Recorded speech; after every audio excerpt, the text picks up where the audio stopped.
میرے آقا کریم حضور علیہ الصلوۃ والسلام نماز پڑھا رہے ہیں، جماعت کرا رہے ہیں، مسجد نبوی میں محراب میں کھڑے ہیں۔ صحابہ کرام دیکھتے ہیں کہ آقا کریم حضور علیہ الصلوۃ والسلام نے ایک قدم مبارک آگے بڑھایا ہے اور اپنا ہاتھ بھی اس طرح دراز فرمایا ہے، اور پھر آقا کریم نے اپنا ہاتھ مبارک بھی کھینچ لیا ہے، اور پھر آقا کریم پیچھے بھی ہٹے ہیں۔ اب ظاہر ہے نماز کی حالت میں اس طرح قدم آگے بڑھانا، قدم پیچھے ہٹانا اور ہاتھ کو اس طرح دراز کرنا، یہ ان کے لیے ذرا عجیب بات تھی۔ یہ ہم لوگ تو نماز میں ذرا ضرورت سے زیادہ اپنے ہاتھ پاؤں کو حرکت دیتے رہتے ہیں، لیکن نماز کا احترام جس طرح صحابہ کرام کے دلوں پر نقش ہوگا کہ ہم تو نماز بس اسی طرح پڑھ ڈالتے ہیں، لیکن جو اس طرح پڑھ رہے ہوں کہ ان کو یقین ہو کہ رب کائنات کی بارگاہ میں حاضر ہیں اور آقا کریم حضور علیہ الصلوۃ والسلام کی قیادت میں حاضر ہیں، تو ان کی نماز میں خشوع و خضوع کی کیفیت کیا ہوتی ہوگی یہ ہم سوچ سکتے ہیں۔ تو یہ دیکھنا ان کے لیے بڑا تعجب خیز تھا۔ تو جب میرے آقا کریم حضور علیہ الصلوۃ والسلام نماز سے فارغ ہوئے تو صحابہ کرام نے پوچھا کہ آقا یہ آج عجیب ماجرا ہوا، حالت نماز میں آپ آگے بھی بڑھے ہیں، آپ نے ہاتھ بھی بڑھایا ہے اور پھر پیچھے بھی ہٹے ہیں اور پہلے سے زیادہ پیچھے ہٹے ہیں، یہ کیا معاملہ تھا؟ آقا کریم حضور علیہ الصلوۃ والسلام فرماتے ہیں کہ جب میں نماز پڑھا رہا تھا تو رب کائنات نے جنت اور دوزخ میرے مشاہدے کے لیے وہاں محراب میں میرے سامنے پیش کر دی، اور میں نے جب جنت کو دیکھا تو میں نے دیکھا کہ اس کے اندر وہ انگوروں کا ایک خوشہ اس کی بیل سے لٹک رہا ہے، تو میں نے چاہا کہ یہ ایک خوشہ توڑ لوں اور میں تمہیں یہ کھلاؤں، تمہیں اندازہ ہو کہ جنت کی نعمتیں کیسی ہوتی ہیں۔ یہ سوچ کے میں نے ہاتھ بڑھایا، پھر خیال آیا کہ جنت کو تو فنا نہیں ہے، جنت کی چیز تو باقی رہنے والی ہے، تو اگر میں نے یہ خوشہ توڑ لیا تو یہ تو قیامت تک ختم نہیں ہوگا، لوگ کھاتے رہیں گے، اور یہ پھر ایک ایسی نشانی ہوگی کہ پھر لوگوں کے سامنے ہوگی جنت کی چیز، تو یہ اللہ کی حکمت کے خلاف ہے کہ اس طرح جنت اور دوزخ کی کوئی چیز سامنے ہو اور لوگ اس کو دیکھ کر اپنے ایمان کا تعین کریں، تو اس لیے پھر میں نے ہاتھ کھینچ لیا، میں نے وہ انگوروں کا خوشہ نہیں توڑا۔ اور پھر جب جہنم پیش کی گئی میرے سامنے تو پھر اس آگ کی تپش تھی، تو میں ایک قدم پیچھے ہٹ گیا کہ کہیں جہنم کی آگ جو ہے وہ میرے قرب کی وجہ سے بجھ نہ جائے، اور جہنم کی آگ اگر بجھ گئی تو یہ بھی اللہ کی حکمت کے خلاف ہے۔ اللہ نے جس کو عذاب دینا ہے، جس کو اس قابل رب کائنات نے قرار دینا ہے، تو وہ پھر ان کے لیے پھر اللہ کی تقدیر کیسے پوری ہوگی؟ تو اس لیے میں پیچھے ہٹ گیا تاکہ جہنم کی آگ بجھ نہ پائے۔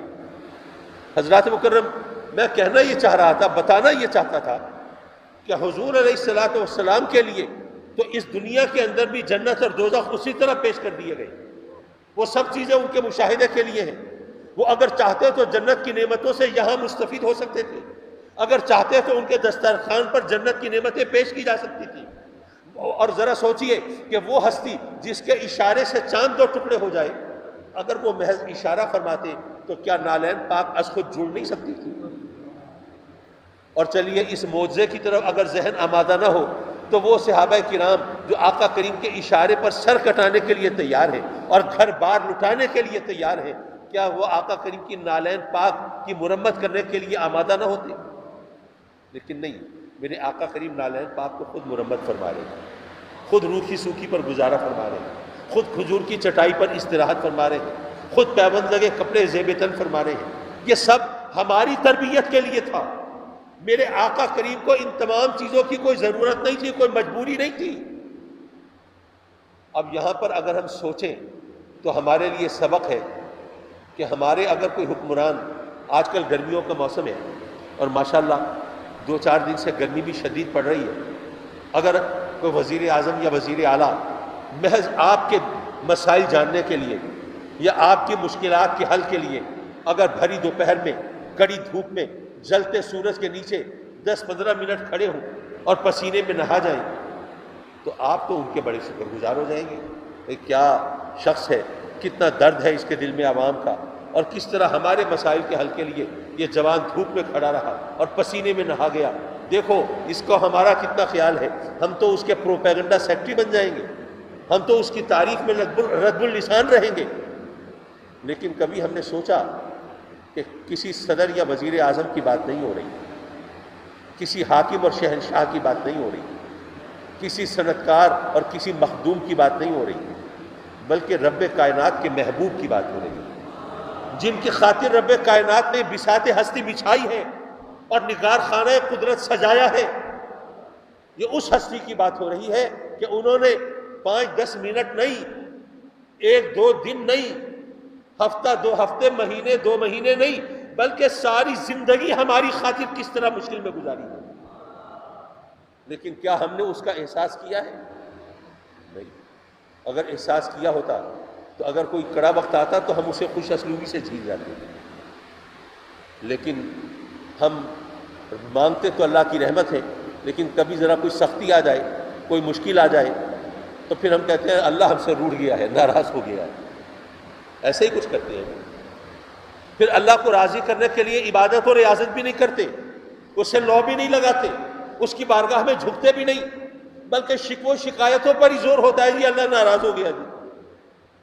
میرے آقا کریم حضور علیہ الصلوۃ والسلام سے تو اللہ ناراض نہیں تھا، بلکہ ان کے صدقے میں تو اللہ ہم سے راضی ہوتا ہے۔ لیکن انہوں نے جو زندگی، جو حیات طیبہ، جو اسوہ حسنہ، جو سیرت مبارکہ کا ہمارے لیے نقشہ چھوڑا ہے، وہ ہمارے لیے سبق ہے، وہ ہمارے لیے درس ہے۔ تو جب ہم اللہ سے رحمت مانگیں تو یہ نہ سوچیں کہ اگر کوئی مشکل ہے تو بس وہ رحمت کی منافی ہے، کیا پتہ چھوٹی مصیبت دے کے اس سے کوئی بڑی مصیبت ٹالی ہو۔